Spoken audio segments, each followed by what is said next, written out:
আল্লাহর কসম সে মুমিন না, আল্লাহর কসম সে মুমিন না, আল্লাহর কসম ওই লোকটা বেঈমান।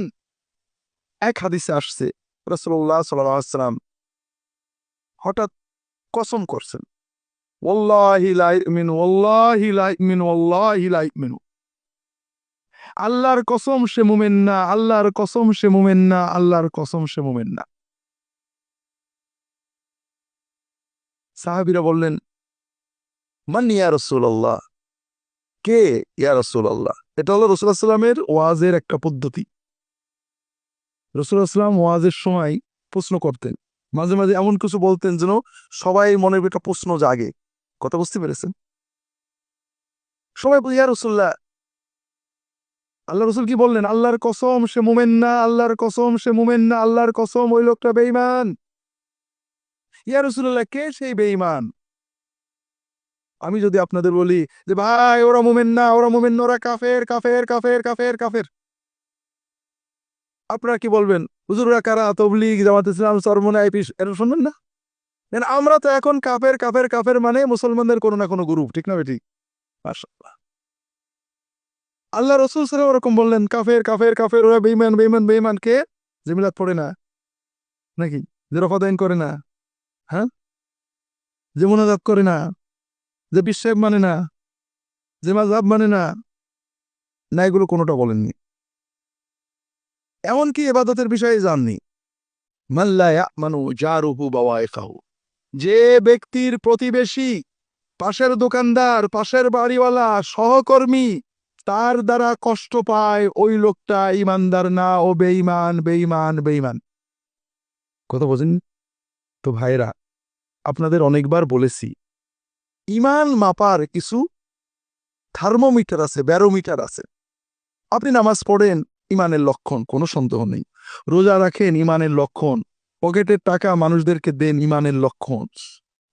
কিন্তু এগুলো ইমান, এগুলো ইমানের পাশাপাশি মানবীয় ফিতরাতে, তবিয়তে, প্রকৃতিতে চলে।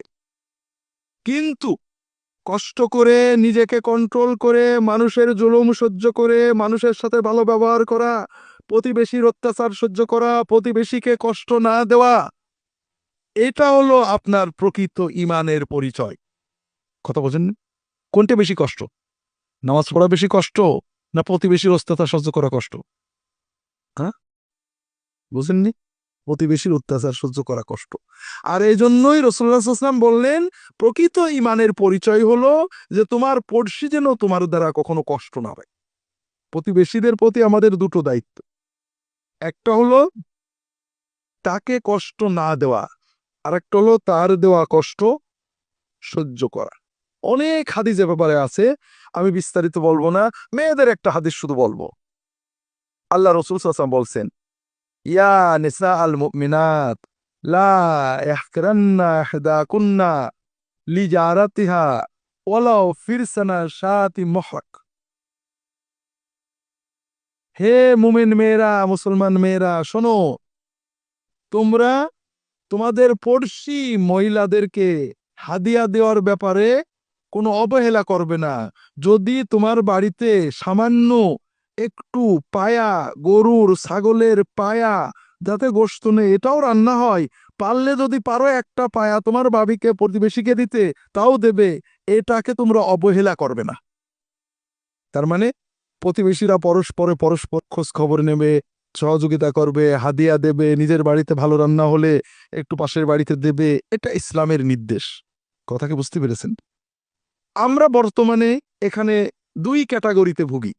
একটা হলো কেউ যদি অল্প স্বল্প কিছু দেয়, যাকে দেওয়া হয় বলে খাইতে পায় না, মনে হয় আমরা কোনদিন খাইনি তাই দেশে। এটা ইমানের লক্ষণ না। আপনি যে খান, না খেয়ে যে থাকেন না, এটা পাড়াপড়শি জানে না, জানে না। কাজে আপনি খাননি এই জন্য দিইনি, তারা খাচ্ছে, তাদের ভালো লেগেছে এই জন্য আপনাকে দিয়েছে, আল্লাহর হুকুম তাই দিয়েছে। কাজেই প্রতিবেশী যদি কিছু দেয়, এটাকে শ্রদ্ধার সাথে নিতে হবে। প্রতিবেশীর কোনো হাদিয়াকে অবজ্ঞা করা হারাম গুনাহ।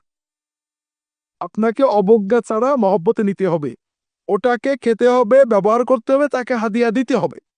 কথা কি বুঝতে পেরেছেন? প্রতিবেশীর প্রতি অনেক দায়িত্ব।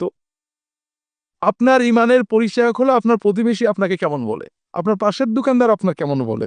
বিশ্বাস করেন, আমি ব্যক্তিগতভাবে আমার অনেক মহব্বতের মানুষ আছেন আপনারা, লোকটা দাড়ি আছে খুব ভালো, নামাজি খুব ভালো, আমার বই পড়ে খুব ভালো, কিন্তু যখন শুনি তার পড়শি কষ্ট পায়, তখন আমার মনটা খুব উঠে যায়। বিশ্বাস করেন, আমার মনটা উঠে যায়। কেন, আপনার ভালোর কি দাম হলো? যদি আপনি আমার কাছে বসে আমার বই পড়ে দিন রেখে দাড়ি রেখে যদি আপনার পড়শিকে কষ্ট দেওয়া, পাশের দোকানদারের কষ্ট দেওয়া, পাশের টেবিলে বসে যে আপনার চাকরি করে তাকে কষ্ট দেওয়া, আপনার হলে হোস্টেলে পাশের বিছানায় যে থাকে তাকে কষ্ট দেওয়া বন্ধ করতে না পারেন, তাহলে আপনার ইমানের পরিচয়টা কোথায় গেল? আর এক্ষেত্রে সবচেয়ে বড় অধিকার আপনার পাশে আজীবনের জন্য যে আছে আপনার স্বামী অথবা স্ত্রী। কথা বোঝেননি?